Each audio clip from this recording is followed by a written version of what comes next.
La formation au métier de la sécurité a été créée en 2009 et c'est la seule dans le département.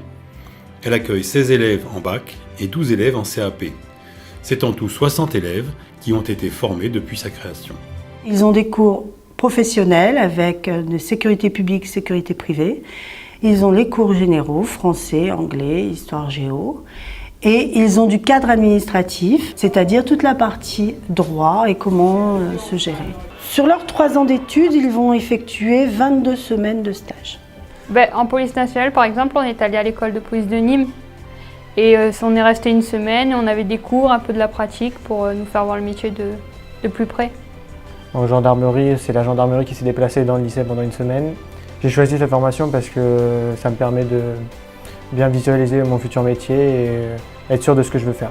La formation est accessible dès la 3e avec des prérequis. On demande quand même qu'ils aient le PSC1, c'est-à-dire les premiers secours.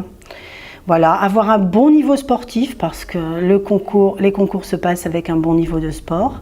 La plupart sont rentrés en gendarmerie ou en police nationale, d'autres sont pompiers volontaires, mais on peut aussi continuer les études. Soit en IUT pour passer des diplômes de prévention, sécurité environnementale.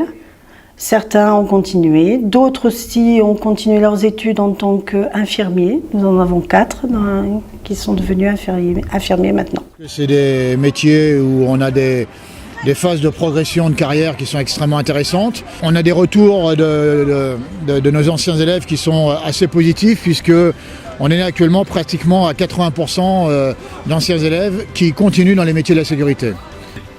Je suis actuellement agent de sécurité à la SNCF à la gare de Toulon et c'est un métier qui est complet où la routine n'existe pas et je m'y suis plus, donc du coup j'ai continué. Sachant que les tests pour entrer pompier de Paris sont valables 3 ans, j'ai encore 2 ans devant moi pour rentrer à la brigade et c'est ce que je compte faire d'ici la fin de l'année 2018.